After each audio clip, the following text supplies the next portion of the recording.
Absolutely. The headlines right here, the 99.1 FM. Welcome back. And of course, we are moving on with our topic of discussion for today, analyzing the operations of Agunaechemba Springs inauguration. Well, on January 18, 2025, the Anambra State government formally launched the Agunaechemba security outfit, a community-based security architecture established under an equally newly signed Anambra State Homeland Security Law 2025. The same day, the governor, Professor Chukwuma Soludo, also launched a new security operation known as Operation Udogachi, made up of 2,000 personnel from the police, the Nigeria Security and Civil Defense Corps, and troops of the Nigerian Army, among others. The initiative came as part of Governor Chukwuma Soludo's broader commitment to reclaim public spaces from criminal elements, particularly in flashpoint areas across the state. In just a few months of operations, the Agunaechemba outfit has recorded notable achievements. Their crackdowns on violent gangs have led to the recovery of weapons, the rescue of kidnapped victims, and restoration of relative peace in several troubled communities. One of their most high-profile operations involved the discovery of about 30 partitioned shallow graves around the premises of La Cruz Hotel along the Onitsha-Owerri Road. The hotel was linked to kidnapping and ritual killings and was subsequently demolished in accordance with the Anambra State Homeland Security Law. Also, in January, there was a raid on 2 compounds at Isiagu community in Awka South local government, used by kidnappers to detain hostages. Following confessions from arrested suspects and testimonies from victims, the buildings were demolished. In Enugu Agidi, in Njideka local government area, Agunaechemba, in a joint operation with other security agencies, stormed a notorious hideout, resulting in a fierce gun battle. Several criminals were neutralized, and weapons including AK-47 rifles, pump-action guns, and locally made pistols were recovered. In the same month, in Akuku and Oba, Idemili South local government area, Agunaechemba operatives arrested 2 suspected kidnappers and 5 sex workers at a brothel. The building was demolished in line with the state security law. In February, at Owerri Zukala, Orumba South local government, the outfit arrested 9 individuals, including an alleged gang leader known as Fatwan, suspected to be involved in kidnapping and ritual killings across the state and, of course, in the state. Items recovered included motorcycles, power generators, and arms. Additionally, operations across various communities, including Umunze, Lulu, Oda, and others, have led to the arrest of suspects and recovery of weapons. But as the outfit continues its work, it hasn't been without controversy. Reports have surfaced alleging extrajudicial killings, illegal detention, and extortion at unapproved checkpoints, particularly in parts of Agwata, Orimba, and Onitsha zones. For example, human rights organizations such as the International Society for Civil Liberties and Rule of Law, or Inter-Society for short, have accused Agunaechemba operatives of extrajudicially killing over 40 individuals within their first month of operation. These killings allegedly occurred without proper investigations or due process, raising serious human rights concerns. For instance, a specific incident on February 6th this year involved the killing of 3 artisans, namely Malachi Chimobi Iwanyanwo, Odinkalo Chinonso, and Kosi Sochiko in Owerri Ezukala, Orumba South local government. These individuals, the group said, were allegedly misidentified as unknown gunmen during a raid targeting kidnappers and ritual killers. The human rights group, in a damning verdict, drew parallels between Agunaechemba and the now defunct Bakassi boys, warning against possible abuse of power. Allegations of extortion have also surfaced, indicating that Agunaechemba operatives have been extorting motorists by collecting 200 naira at unauthorized roadblocks across various locations, including Nnewi, Ichida, Oketiti, Iboko, Oga, and Umuchu. In March this year, a joint operation by Agunaechemba and the Special Anti-Tartan Squad reportedly invaded the office of the Awada Central Landlords Association. During this operation, properties worth millions of naira were destroyed, and 3 individuals, including a female clerk and 2 vigilante operatives, were allegedly abducted. Recently, an operative of Agunaechemba accidentally shot a woman in Nnewi. The incident occurred on Tuesday at the busy Ibeto Junction when the operatives, who were reportedly caught in a traffic gridlock while on convoy duty, began firing gunshots in a bid to clear the road. It was the second time Agunaechemba operatives have been linked to such deaths, following the reported killing of another woman in Mboko, Awka North, also in March.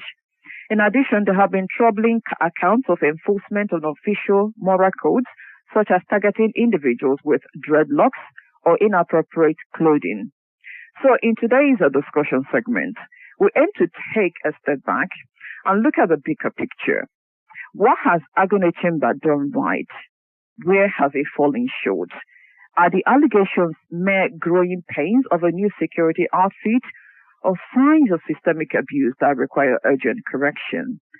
As we analyze the operations of Agunaechemba since its inauguration this year, the essence of this conversation is not to demonize nor glorify, but to take a balanced, evidence-based look at what the security outfit has become and what it must become to truly serve the people of Anambra State. My name is Njideka Gilbert, co-anchor is here, and of course our analyst, Nnewi, is also here. Now, to help us understand the reality on ground, we are being joined on the phone by our correspondent, Ogemdi Ozoemenam, who has been following the activities of Agunaechemba closely. Good morning, Ogemdi. Thank you for joining us. Oh, good morning. Thank you, Njideka. Right, let's start with the latest incident which happened at Ibeto Junction in Nnewi. We're being told it was a case of accidental discharge. And of course, you filed that particular report, which showed that the incident actually happened when the men of Agunaechemba were trying to clear the road or traffic just so that their convoy could pass. Now, can you tell us more briefly about that incident, whether there are updates in terms of holding the people that perpetrated it accountable? And second of all, whether this is how they operate in terms of clearing traffic in the event they want their convoy to pass, or was that just a one-off case? Thank you very much.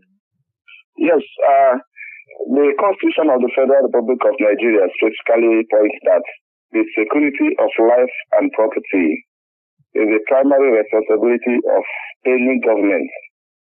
So, to that effect, the Anambra State government deemed it fit to establish the Anambra State Homeland Security Law 2025.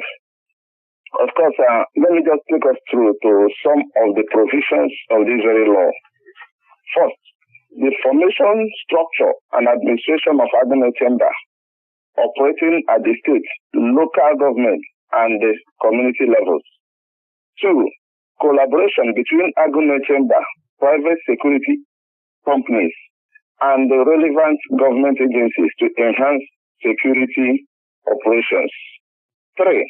Defined rules and responsibilities for security supervisory committees at various levels to oversee operations and ensure compliance with legal and ethical standards.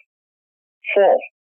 Strict regulations against kidnapping, banditry, illicit drug trade, and the unlawful use of properties for criminal activities. 5. Clear mandates on landlords, property owners, hospitality businesses, among others, to ensure due diligence in tenant and guest identification. And finally, 6. Offenses and penalties to deter criminal and enhance enforcement mechanisms. So these are the provisions of this very law. But coming to the questions you asked, are these the modus operandi for Agunaechemba in event of their duties when they are being stuck on traffic gridlock? Now, from the site, I have not seen them in being stuck in traffic gridlock in Awka here, where I reside. But from the reports gathered from the Nnewi crisis, it is quite unfortunate that they have, of course, whenever you see security operatives, when they are being stuck in traffic gridlock, they have that very fair chance of clearing it for them to pass. So that equally applies to that of Nnewi and what just happened day before yesterday. So in that of Nnewi, being the case in point, it was a traffic gridlock. A security operative being attached to that very newly launched security outfit, Agunaechemba. They were trying to pass through that very place. And of course, many vehicles are there before and after them. So they started shooting sporadically. So in event of that, it hit accidentally to a woman along the popular Ibeto Junction in Nnewi, not local government area. According to that eyewitnesses who confided in us, road users were trapped down by the usual traffic gridlock that always occur along the Ibeto Junction axis every morning and evening. And while the road users were patiently following and waiting for the traffic to clear, the operatives of Udogati drove down and also had their convoy trapped there at the gridlock. In an attempt to clear the way, the operatives fired gunshots and they hit the woman, one Chiamaka Okeke, and she incidentally died in the process. Yeah. But when the police who are the security custodians of every state, they now release a report through the spokesperson, SP Agunaechemba. He described the incident as highly regrettable, saying that the command is already in contact with the relevant security agencies to identify the suspect and ensure justice is served. So as of this tragic time, we are yet to know which actually have they identified the suspect or not. But from the CP, Yiskioye Olutungo, he equally appealed for calm for the residents of Nnewi in order to take laws into their hands. That investigation is still on to currently get the person who committed this very crime. And further development will equally be communicated to the general public. So this is just the brief background of the incident that just happened. All right, thank you very much for that insight. If I get you correctly, you're trying to make sense as to what really transpires when security operatives encounter traffic in the event they are going on an operation. But I'm just wondering whether this set of people were in an emergency operation, that would warrant them to shoot, to clear the road. Were they on some sort of emergency mission? No, it can't be ascertained anyway. Right. They were part of their terms of reference. It's just to be going on what they call patrol. It's just part of their normal routine patrol. I know when you were giving insight background as to some of their SSs, you made mention that they make roadblock at some specific places that were not meant for them to be doing. So, but if you go through some of their provisions, you can see that they were equally empowered by this very law to make roadblocks, and they check on vehicles to know whether some criminals are there or criminal content are contained in their vehicles. So these are part of their own responsibilities. Just for instance, recently, I was passing through the Ibeto Junction where you mentioned in your backgrounding. So I saw these very people. Some of the occupants in our vehicle equally saw them. What we deduced was that these were part of the security measures put in place to curb crime and criminalities in Anambra State. So, but in our own vehicle, as was alleged in your backgrounding, they collected 200 naira. They never collected such from us. Okay. So that's just what I want to chip in at that very point. Mm-hmm. So basically, in as much as they are given the free way to actually conduct their operations, maybe by mounting roadblocks, you can't ascertain whether they are given that mandate to clear traffic in the event they are going for operation, let alone shoot in the air to make road for themselves. Let's just hold on to that. But yes, but generally speaking now, how would you assess the operation of Agunaechemba beyond the little snippet you have given us? You saw them at Ibuku, doing their job. They didn't collect 200 naira. But there are other allegations in relation to collecting an extortion. But just give us a holistic view. When you look at Agunaechemba, since they started operation in January, how would you assess them, both positively and negatively? Yes, to be fair with you, they have been, their institution has brought to the, would I say, barest minimum, the spread of insecurity in the state.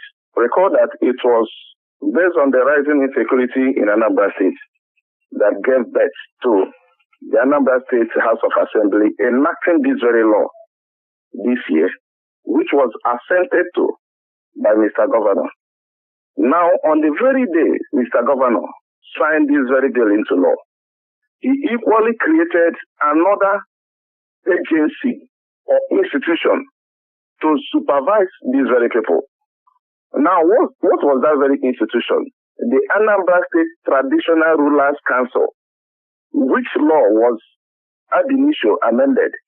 Now, the former chairman, being the Obi of Onitsha, who has held the very stool, I'm talking about Alfred Achebe, who has held the very chairmanship for some decades, was changed to the Igwe of Obosi from Anambra Central Senatorial District. I'm talking about Igwe Chidubem Iweka, Iweka III. Now, on that same day, Mr. Governor made it known to us that the chairman of the Traditional Rulers Council, alongside his vice chairman and other traditional rulers across various communities in Anambra State, shall be patrons to this very Agunaechemba to supervise and oversee their activities within their domains. Now, you could equally recall that just 1st of April this year, the Anambra State government equally inaugurated the Supervisory Council to oversee the operations totally of this very outfit, Agunaechemba. Now, generally, if you ask me, the conduct of these very people have reduced crime and criminality to the barest minimum in the state. Let me take, for instance, Awka, where I reside. Okay. Awka have been having issues of court clashes. You can't be seeing crimes, so to say. It is not rampant in Awka. But that of cultism, court clashes, it is rampant in Awka. Mm-hmm. But I want to tell you for sure, since the institution of this very group, such has never been had in Awka, the state capital. Mm-hmm. So that's just my own background about this. Before Agunaechemba, how rampant was this cultism, so that we can measure it appropriately? It is very rampant. It was very rampant in Awka, the state capital. It is not so applied in other parts of the state. Yes, you can hear barely from Obosi, but it is not as pronounced as it is in Awka before the institution of Agunaechemba. But I can tell you for sure, here in Awka, we have never heard of court clashes, killings in Awka since the institution of this very outfit. Good morning, Ogemdi. Thank you. All right, Ogemdi, I would want to ask you, based on what we are seeing happening around, that is their mode of operation, the modus operandi of Agunaechemba. Because we've seen people report, personally, I think during the weekend, I got 2 reports regarding some person. The first person was shot because, according to him, he met the Agunaechemba on the road, and he is actually a security operative. He works with the Nigerian hunters. And he said that he saw them immediately. That was his testimony. Immediately, he was. They called him a terrorist. He gave them his ID card, and they took it from him, still shot him on the leg. Instead of taking him to the hospital, they brought him to their office.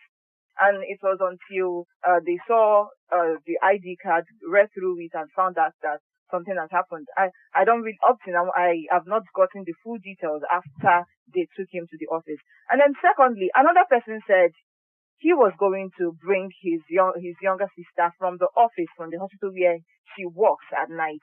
So on going there, the road was free. He didn't know that anybody was flying, that someone was on the road. So, when the road is free, a lot of persons move as freely as they can. So out of nowhere, someone jumped out. He told these people we are kidnappers. I'm telling you this story so that you can know the basis on how you are going to answer this question. Someone jumped out from the road with a machete in his hand and tried to hit him with the machete. He had to dodge to save himself, only for him to look back and then found out that if he saw their vehicle and he ascertained that, okay, these people are from Agunaechemba, Udogati, he had to stop. Because if he didn't, they might say, okay, you are running because you're a culprit or something. So he stopped and went back to them. He now explained to them where he was coming from. But why the machete? That's why I'm asking. Their mode of operation, the way they talk to people, the way they address people, could you see it as them really safeguarding the people? Because people are even afraid of them. Someone that is meant to protect you, you'll be open to them. But now people are scared of the Agunaechemba. So would you say that their mode of operation is something that inspires confidence? Exactly. Yes. Thank you very much for that question. Yes, in every human society, there is bound to be abuse. And in event of that abuse, give right to, some checks and balances to curtail it. I can tell you for sure. I'm speaking specifically from the one I witnessed at Ibeto. Those very people look fierce to onlookers. In fact, if you're not careful, you would even think they're the defunct Bakassi boys. So it will take somebody who is brave to even, play with them, interact with them, and do all they ask of you. So that's exactly why the state government, in fact, I was in a certain workshop last month, wherein these very SSs, which people are complaining about, were brought to forerunner about the newly created Agunaechemba. Now, it was there that they said there is need to check on them so that they will not go the way of Bakassi boys. And it was widely reported, including my humble self. Now, I can tell you for sure, it was consequent upon that very workshop that Mr. Governor now set up the Supervisory Committee to supervise them so that they wouldn't go overboard from now henceforth. Yes, agreed, they are doing a nice job, but wielding machetes and looking fearful to people who you are bound to protect. mask your work as protectors of the people. So that's exactly why the Supervisory Committee was set up to check them, to monitor their works, to know when they are going ultra bad and call them to order. So that of Nnewi was the one that I can say for sure happened immediately after that very Supervisory Council was set up. I don't know of other ones. But that of Nnewi is what I know about. It happened after the Supervisory Committee was set up. Yes. Meaning that the Supervisory Committee may have not done its work. I don't know. I don't know. But can you gauge the Supervisory Committee, how well it is doing its work in terms of checking the operations of Agunaechemba? Yes, I can't get their terms of reference for now. Right. But if I have it, I would have read it here. But we are just basically tasked to supervise over the activities of the Agunaechemba. Yes. And to add more to this, Monday this week too, the Anambra State Police Command equally, set up another security outfit. I don't know whether it's a counter security outfit or not. This one they call it zero kidnapping and other criminal activities. It's equally Apache to Operation Udogachi outfit. So this one now is being championed specifically by the Anambra State Police Command. So it was launched on Monday this week, trying to make people to come home for this very Easter and beyond. That day the policemen working hand in hand with other sister security agencies, including the Agunaechemba, that they are bound by law and by operation to safeguard the life and property of the Anambra this Easter period and beyond. All right. Thank you. Ogemdi Ozoemenam, welcome on board. Thank you, Mr. Nelson. Yes, looking at the situation on ground and the Supervisory Committee you mentioned, and of course, most recently, Kenamaka, who is also the chairman of the Agunaechemba, also spoke about, if you see something, say something. And he made something very clear here, that the citizens are very free to report members of Agunaechemba that are, of course, not aligning to the, to the rules and the terms of reference, that has been laid out, that the members of Agunaechemba that are, becoming very brutal to the citizens they are supposed to protect, that citizens can also report them. But in all of this, I want to find out, Anambarians have praised Agunaechemba for doing a great job in terms of reducing kidnapping and criminality and all that. So some are also saying it's like there's no other job to do anymore since criminals have run away from the state. Is it that it is now the turn for citizens to start bearing the brunt of their own kind of work? Since they have praised them for doing a good job chasing away criminals, now they are faced citizens. What are those supervisory, the Supervisory Committee, what exactly are you expecting from them? Because are you going to be expecting a public punishment? Because we've seen what has been happening, the way the military court-martial their members or personnel who misbehaves. We see how police are also doing theirs. What are we going to be expecting from this Supervisory Committee? Is it going to be a public, is it going to be in the public knowledge that so person has been punished? Because if that is not done, of course, you know what it amounts to. People, the citizens will not be satisfied with the level of punishment being dished out. So what are you expecting so far from this Supervisory Committee? Yes, thank you very much, Nelson. Let me tell you. If I were to suggest to them, I would rather say that they should use some people as scapegoats to instill confidence in the citizenry that, look, we don't tolerate nonsense from these very people. Some people should be used to set example as to the excesses being reportedly leveled against newly formed security outfit, Agunaechemba.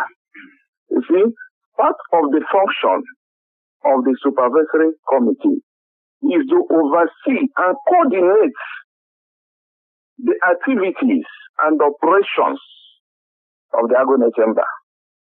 So this very committee should equally be held responsible in event of any excesses being recorded against the Agunaechemba. Because why? The law of vicarious liability states that any harm or crime or wrong done by a subordinate while in the line of duty is being answerable to the superior. So the superior is responsible for any harm his subordinate does in the line of duty. So by so doing, these very Agunaechemba people, consequent upon the fact that this very supervisory committee have been empowered to oversee, number one, and coordinate the activities of this very operation, they should be held liable to all the activities. In other words, they should make sure that these people don't go overboard, contrary to their terms of reference in the law establishing them. So this very committee, we shall hold them responsible. That's my own take. Right. What about what you feel concerning the welfare of operative of Agunaechemba? Because if there are allegations of extortion, which inter-society has testified to, they get the impression that that actually indicts the state government in terms of the welfare of those people, because if you're well catered for, you wouldn't be on the road collecting or extorting people. And so, what are you hearing concerning their welfare? Are they adequately catered for? Or is this a case of pure corruption on their own part for those who the allegations are true? For sure. I think the state government is motivating them very well. Because you could recall that prior to the formation of these very outfits, there has been rising insecurity in the state. So, and in many quarters, particularly people from the opposition, are against Soludo. Why he should be in the state as insecurity abound. As the chief security officer of the state, he should take it up and stand firm and fight against insecurity. So it was on that basis that both security votes being allocated to him is now showcasing it by these very operatives. So I think he is doing everything possible to motivate them, because without being motivated, these very people cannot work. They will be extorting money from people. And when they go extorting money from people, then the aim for which they are formed will be defeated. So I think, for me, the state government is motivating them very well. But for them extorting money, the state government is not aware of it. Thank you. You mean the state government is not aware of it? Yes. The state government is not aware that they are extorting any sort of money. Well, I think maybe we should use this platform, because it has been in the news, right? Maybe we should use this platform to tell the government that allegations like this abound. Just like you said, when they held a particular workshop, there was a workshop and some concerns were brought forward at that workshop in terms of the way they are behaving. And so perhaps we can use this platform to tell government, look at the allegations that are coming with the operations of Agunaechemba. They are extorting, allegedly, people, right? And so what would you want government to do regarding that in terms of extortion? Yes, they have to mount surveillance on these very people to know their modus of operandi. particularly in a densely populated area. Like all those very people, all those very places you mentioned in your backgrounding. Let them mount surveillance on them, know what and what they do on those very areas. If they are extorting money, let them have a video clip of them extorting money. And let those very people found culpable be punished. Government has to be decisive on this. Honestly, they have to be decisive on this. Thank you. Right. Who is supposed to make the video? Who is supposed to make the video that will be... The government, the government themselves, the government, they have mechanisms of doing this. It shouldn't be the people. I don't want the people to do it. Because in the event of any person unknown to them doing it, if found, they may kill the person. With so-called accidental discharge. What I'm saying is... So the government should go on some sort of covert operation? Yes. Let them have surveillance. Let them mount surveillance of these people, know how they perform their duty, know whether it is what they ask them to do, they are doing, and know whether they're going contrary to what has been assigned to them to do.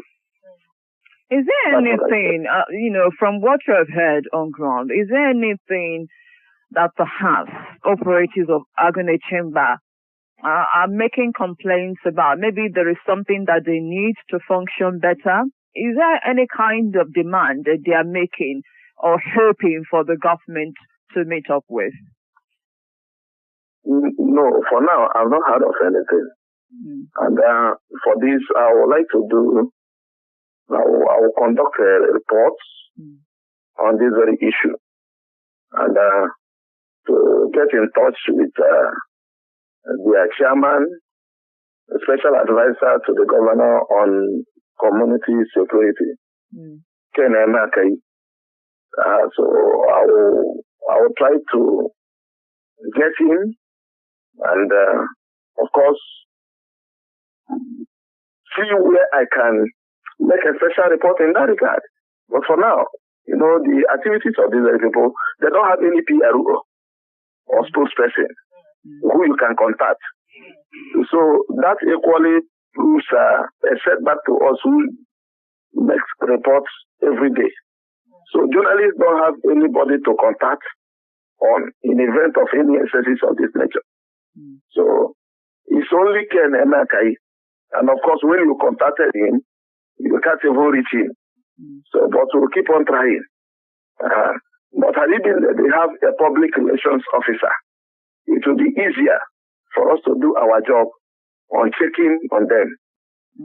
Thank you. So basically, what you're saying to them right now is that they will need a spokesperson to act as some sort of intermediary in the event you want information regarding their operation. Exactly. Thank you. All right. Exactly. Right. Just before you go, what do you see in terms of the future of Agunaechemba? Do you think that we should put our hope there?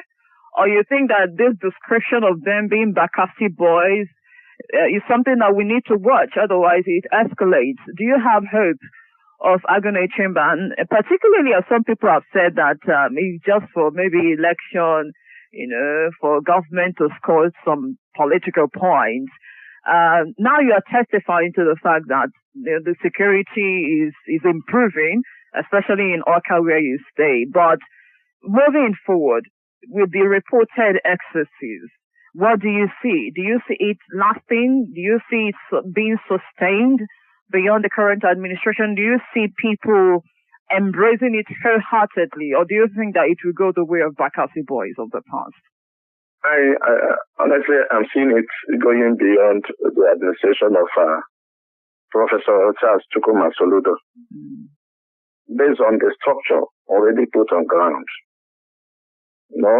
First, the reconstitution of Anambra State Transitional Relief Council, which empowered members of the council to be patrons of these very outfits at their various localities, local governments, and the states.